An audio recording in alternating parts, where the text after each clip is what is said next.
कहानी एक, ईश्वर हर जगह है। हिंदी कहानियाँ। एक गांव में एक किसान रहता था।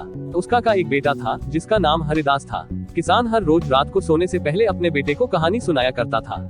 एक रात जब वह अपने बेटे को कहानी सुना रहा था, तब कहानी सुनाने के बाद उसने अपने बेटे से कहा, बेटा एक बात कभी मत भूलना कि भगवान हर जगह है। किसान के बेटे ने इधर उधर देखा और पूछा, पिताजी अगर भगवान हर जगह है तो वह मुझे दिखाई क्यों नहीं देते।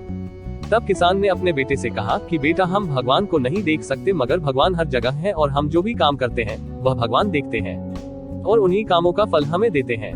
किसान का बेटा इस बात को अच्छी तरह से याद कर लिया था। कुछ दिनों बाद उस गांव में अकाल पड़ा और उस किसान ने अपने खेत में जो फसल उसने बोली थी वह नहीं उगी।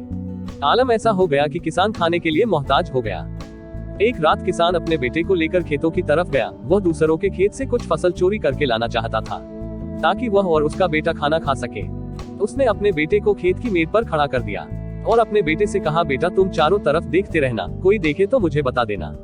जैसे ही वह किसान दूसरे की फसल काटने के लिए नीचे बैठा, उसके बेटे ने कहा, पिताजी रुकिए। उसके पिता ने कहा, क्या हुआ, कोई देख रहा है क्या? तब उसके बेटे ने कहा, हाँ पिताजी। तब किसान खेत से निकलकर मेड़ पर आया, ये देखने के लिए कि कौन देख रहा है। जब उसने चारों तरफ देखा तो उसे कोई भी नजर नहीं आया। उसने अपने बेटे से कहा, कौन देख रहा है? मुझे तो यहाँ पे कोई भी दिखाई नहीं दे रहा। तब किसान के बेटे ने उससे कहा, पिताजी आप ही ने तो कहा था ईश्वर हर जगह है और वह हमारे कामों को देख रहा है, तो क्या भगवान आपको दूसरों के खेत में फसल चोरी करते हुए नहीं देखेंगे? बेटे की मुंह से ऐसी बात सुनकर किसान बहुत शर्मिंदा हुआ और अपने बेटे से माफी मांगते हुए चोरी का ख्याल अपने मन से निकालकर वापस अपने घर आ गया।